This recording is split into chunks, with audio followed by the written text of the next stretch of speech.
day, fellow babies, and welcome to the 42 show where you get 35 minutes of the news you need and the stories you just can't help but laugh at. And as always, we're bringing out the Wheel of Destiny to see who's taking us forward. Hey!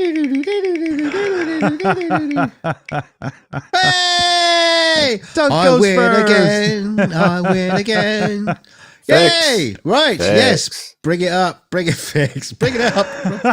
Bring up the story. Wait Boom. for it.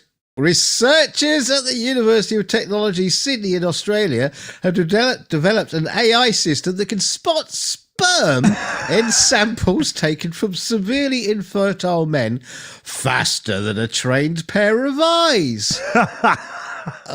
How do you train those eyes? Really? Stop putting it in my eyes. Yeah. Don't do that. Here, little swimmer. Here, little swimmer. The system called Sperm Search works by analysing photographs of sperm samples and identifying any healthy sperm cells. Hey, mate, I see you over there hiding in the corner. Yeah. How not to be seen? This has got not to be confused with Sperm Watch on BBC Two with Chris Packham and Kate Humble.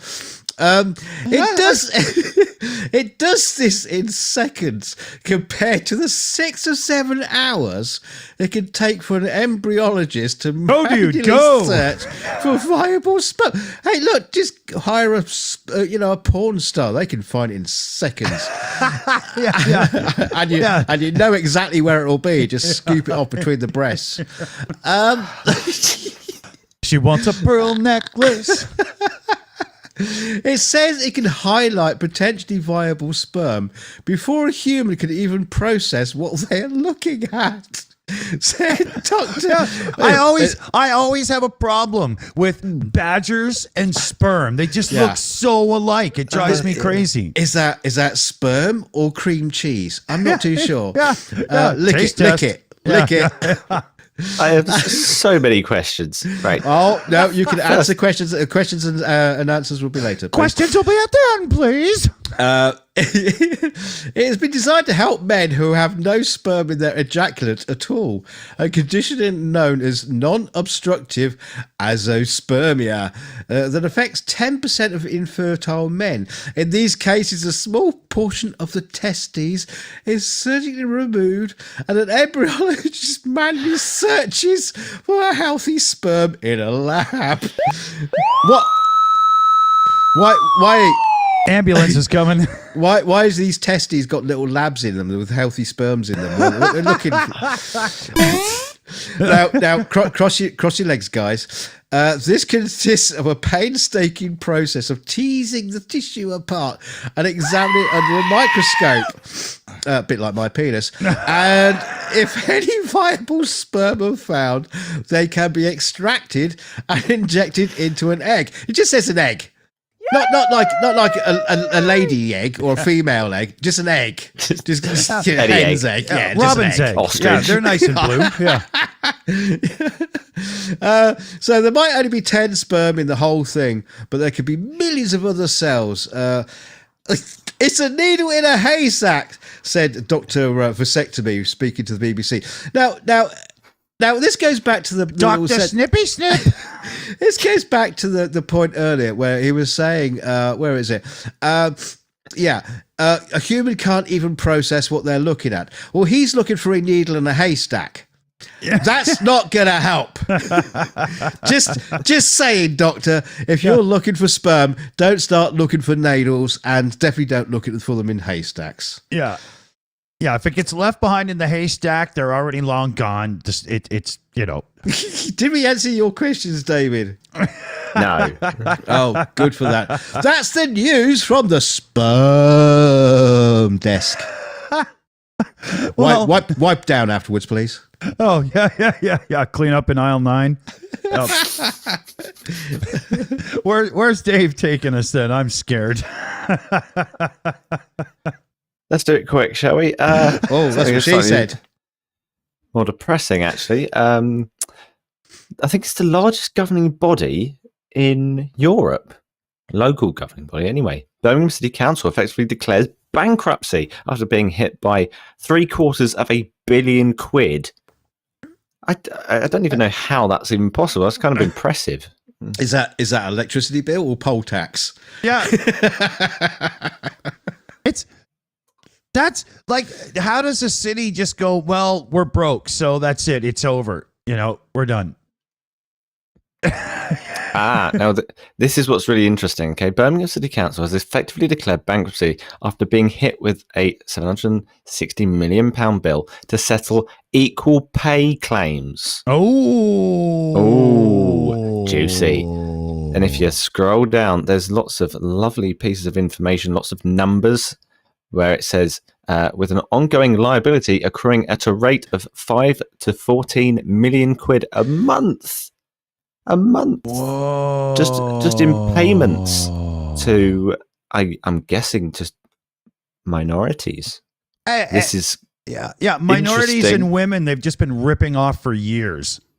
Yeah, it brings up the question: should we even bother? No, is it obviously? How did this even happen? It goes back to 2012. Some of these payments quoted unprecedented financial challenges. No shit. You get it at this rate. Within a year, you'll end up with £1 billion worth of debt. Oh wow! But the serious point here is that there's quite a few poor kids and things of that nature that are just. You can tell I work in schools. Yeah, poor kids and things. Yeah, and things that obviously will get.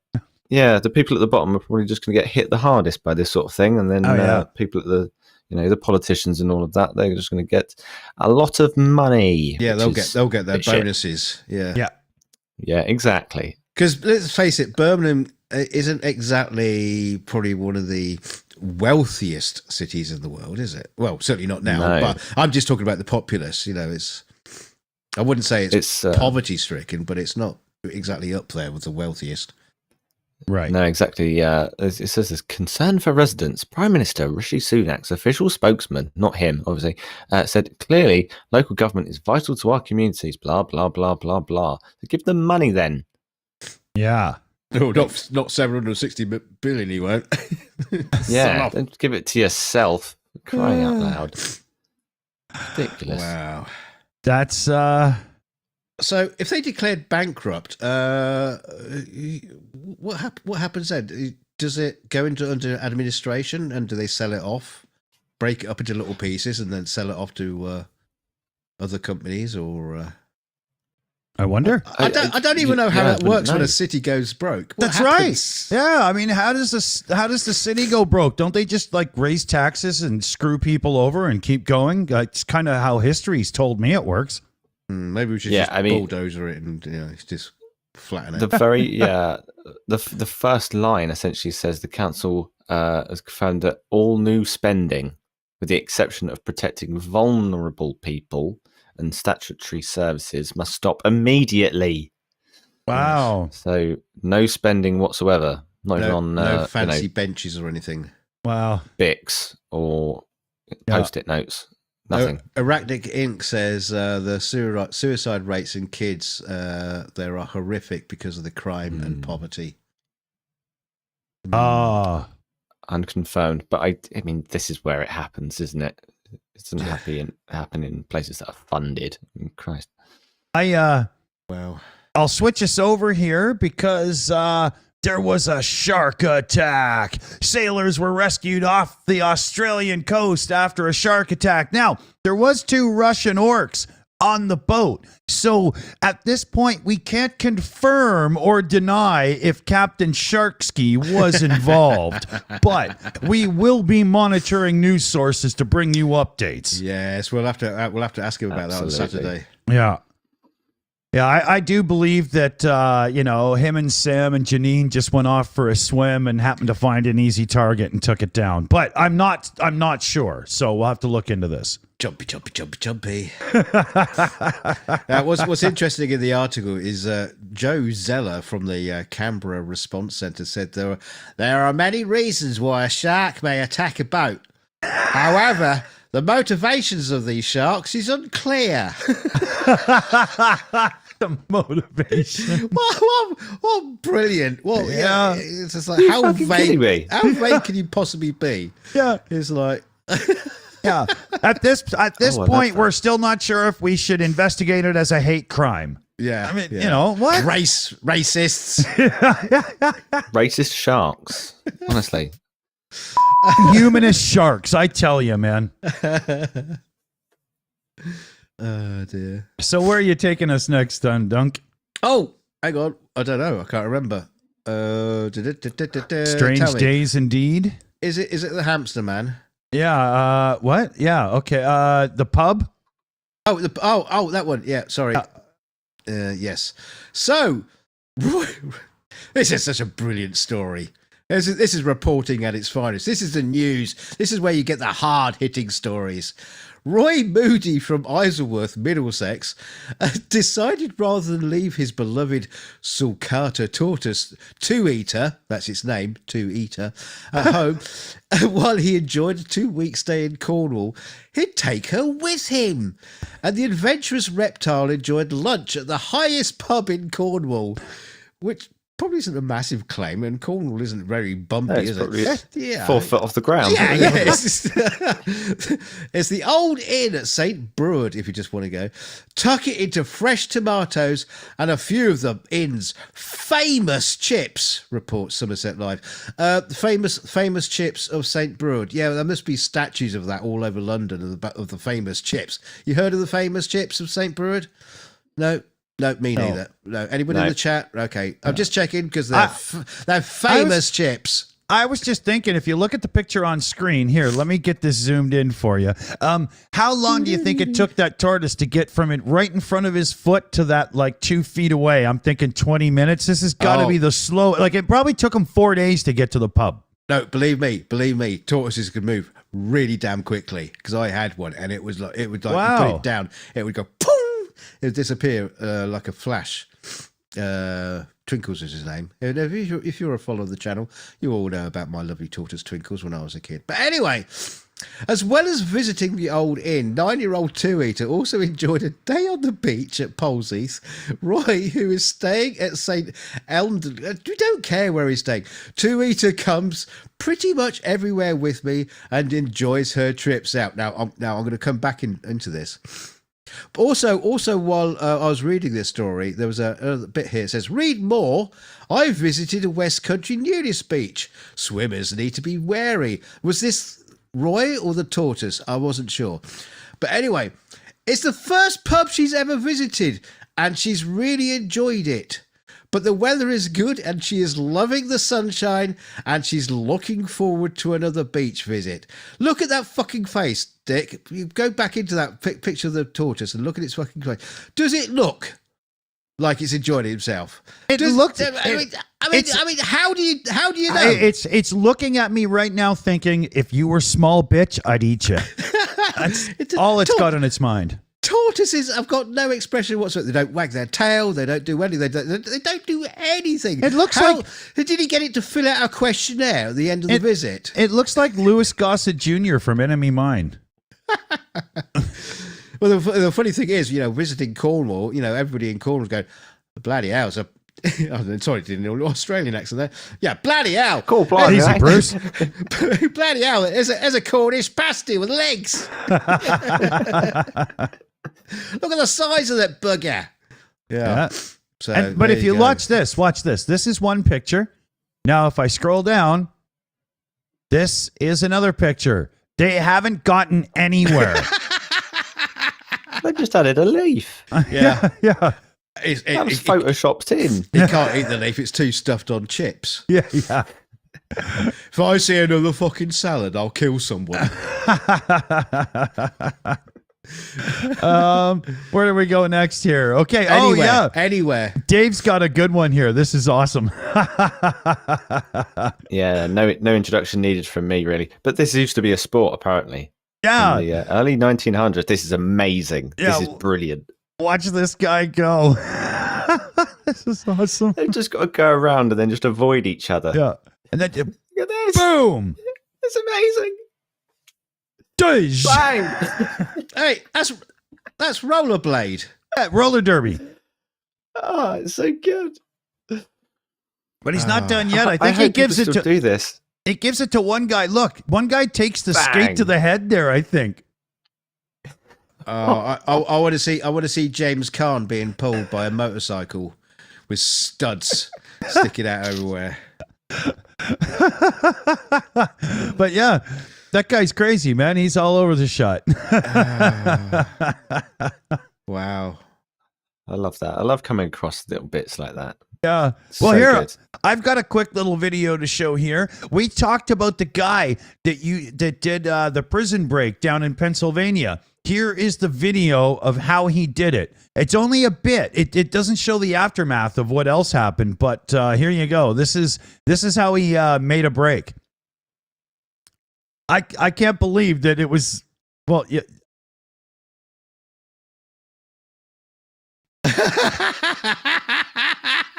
And somewhere Christ. somewhere up in the ceiling must be a place that he could keep going, and he made it. Yeah. He made a break for freedom, but that's how he did it. We used to do that in the corridors at university. I can't believe it's that easy. Who designed this place? You know, seriously, look. There he goes, and he's gone. You see, Right. what we're looking for is one pair of gravity boots. Have you ever ever been in a toilet in any particular building that you're not familiar with, and you think, shit, if the door's locked or that just somebody's just jammed me in, and there's like a skylight just above you, and you're trying to figure out why you're just taking a shit or something, like, how would I get out of this room? And I have to go up there, and I'd have to put my foot there. And can I reach that? I've Would I be able had to open it? escape many ladies' toilets doing that. Of course you have. Okay, where are we going here? Is it Dunk's turn? Did I go out of order there? No. Yeah, it's me again. Yeah. Hamster? The Hamster Man. A serial adventurer was intercepted off the South Carolina coast during his latest attempt to cross the Atlantic in a makeshift hydropod. Was criminally charged he's charged with criminal conduct on the high seas after holding off U.S. Coast Guard crews with a knife and threats of a homemade bomb. Bomb. That's not a bomb. A big Coast Guard ship shows up and he's got a pocket knife. Arrgh, you know, No, he had 12 inches of blade ready for him. Yeah, stopped 70 miles from Georgetown, so he didn't get very far. He told officers he was trying to reach London. Jesus Christ, he was going to cross the Atlantic. Well, I assume he was going across the Atlantic and not to go the other way. He'd end up in the South China Sea being targeted by a warship, you know? Like, or just collected up by one of those boats that collects up, trash. This is all crap. You just get these like little sort of plastic calculator been thrown away, and oh shit, what the? Massive. Apparently, he was conducting a manifestly unsafe voyage. And the officers observed the contraption held together by wire and buoys, but efforts to board it failed when Bellucci replied, "I am armed with a 12-inch knife, and any attempt I will commit suicide." wow. Suicider. Wow. Yeah. Thing is, he was already committing suicide by going out in that bloody thing. Look at that thing. It looks like something that you would use to, catch hair before it goes down the drain of your shower. Like it's. So this is the fourth time U.S. Coast Guard has stopped him for attempting such a voyage since 2014. They should just let his punk ass do it. Fuck you, buddy. Enough, Yeah. These sorts of people, I think it was it Flat Earth Mike or something like that, which he went up in his own rocket and the parachute came off and he just fucking died. Both parachutes failed. A steam rocket. Small part of me that respects these people for actually just having the gall Yeah, to just the do brass Yeah. stones Well, to do yeah. it. Yeah. Well, then you'll love his statement. Then Bellucci's website describes him as a peace-loving adventurer with knives and bombs, who wants to run through 198 recognised countries and paddle a hydro pad across the ocean, showing the world that anything is possible if only you believe. Including death. A statement which is completely fucking false. You can believe whatever you like. Doesn't make it possible. Yeah, if I believe I can fly, 6 stories of falling is all I'm going to do. I can believe you can fly.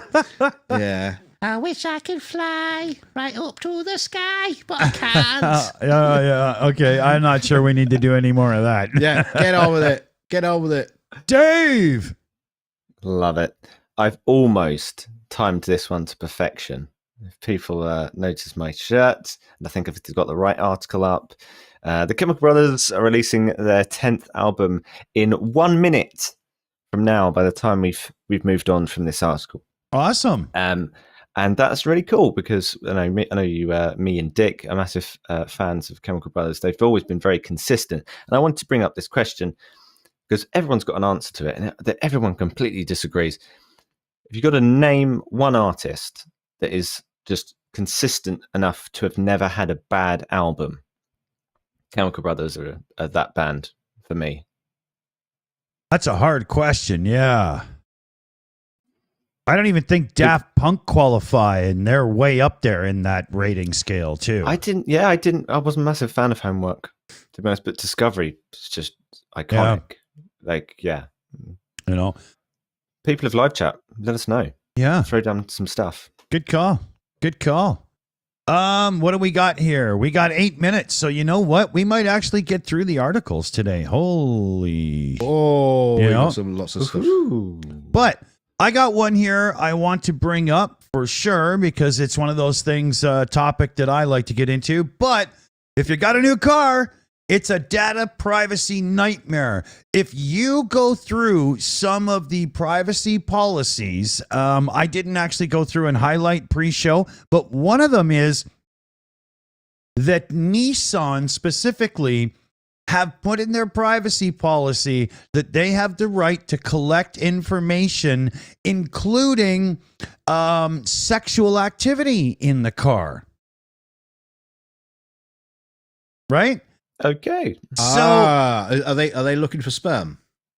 it probably has to do with a colliding or a collective research thing. But yeah, they actually put in their privacy policy that they actually will collect information about sexual activity, race, immigration status, and so on and so forth. The Mozilla Project has done a big audit of this and discovered that it's really bad. Really bad. So how do they gather data? Well, there's so many things now in cars. Like you've got cars with cameras that watch you to make sure you're not nodding off asleep behind the wheel and blah, blah, and whatnot. And there's so many little sensors in the seats to know if somebody's in it or not. And I wouldn't doubt that they can tell, hey, there's a rapid pulsating in that back seat. Somebody's getting it. Yeah. There's an erection sensor. Yeah. They've been pulled over at the side of the road for at least 3 minutes. What's going on? Yeah, that sperm sensor is actually going in the new Nissan cars, so they can really know what you're up to. Yeah. But yeah, a needle in a haystack. Yeah, it's really bad. People have got to get more aware of how badly these companies are farming our personal information and then using that to sell to advertisers and so on and whatnot. And we're creating a massive revenue stream for them just by existing.